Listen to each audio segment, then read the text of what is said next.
সরু সড়ক আর অতিরিক্ত বাঁক এ যেন এক মরণ ফাঁদ। খাগড়াছড়ি দীঘিনালা সড়কে প্রতিনিয়ত ঘটছে অসংখ্য দুর্ঘটনা।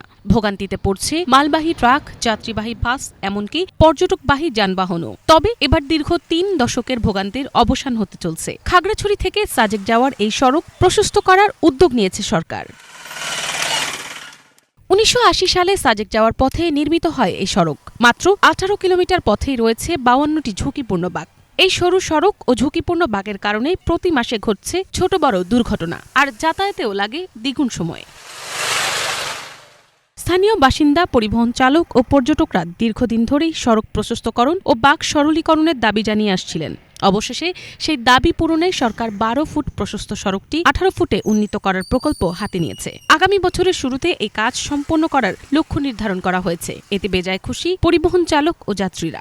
বর্তমানে রোড ডিভিশন যেভাবে ৩ ফিট উভয় পাশে প্রশস্ত করার যে পরিকল্পনা নিয়েছে, সেটা আমি কিন্তু সাধুবাদ জানাই এবং এলাকাবাসী সাধুবাদ জানাই। সেই রাস্তা আওয়ামী লীগ সরকারের করার কথা ছিল। এরা তৎকালীন রাস্তাগুলো দুর্নীতি হওয়ার কারণে আমাদের রাস্তাগুলো হয় নাই। এই রাস্তা বড় হওয়ার কারণে এই সরকার, অন্তর্বর্তী সরকারকে ধন্যবাদ জানাই। এই রাস্তাটা হলো খুব চাপা আঁকাবাঁকা রাস্তা, তারপর সাইডে ভাঙ্গাচুরে আছে। রাস্তা ওভারটেক করতে গেলেই মনে করেন অ্যাক্সিডেন্ট হয়। ঠিক আছে, এই রাস্তা খুব সমস্যা গাড়ি চালাইতে। রাস্তা যদি ৬ ফুট বড় করে দিত তাহলে মোটামুটি আমরা ভালোভাবে সুন্দরভাবে গাড়ি চালাইতে পারতাম। তবে শুধু প্রশস্তকরণ নয়, পরিবহন নেতারা একই সঙ্গে সড়কের বাঁক কমিয়ে সরলীকরণের দাবিও তুলেছেন।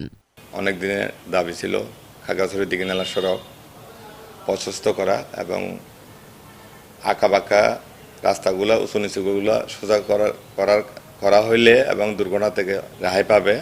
আঁকাবাঁকা যদি সোজা না হয় দুর্ঘটনা লেগেই থাকবে। দুর্ঘটনা রোধে ইতিমধ্যে সড়ক প্রশস্তকরণের কাজ শুরু হয়েছে। ২০২৬ সালের মার্চে প্রকল্পটির কাজ শেষ হওয়ার কথা জানান খাগড়াছড়ি সড়ক ও জনপথ বিভাগের নির্বাহী প্রকৌশলী।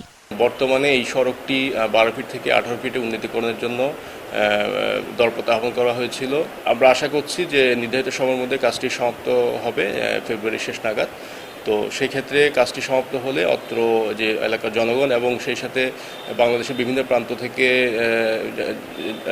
যারা ভ্রমণ পিয়াসু বা পর্যটক যারা আসেন সাজেক উদ্দেশ্যে যান এই রোড ব্যবহার করে, তারা বেশ উপকৃত হবেন। পাহাড়ি এই সড়কের উন্নয়ন কাজ শেষ হলে বদলে যাবে খাগড়াছড়ি থেকে সাজেকের যোগাযোগ ব্যবস্থা। মিনালা দিবা, বাংলাভিশন নিউজ ডেস্ক।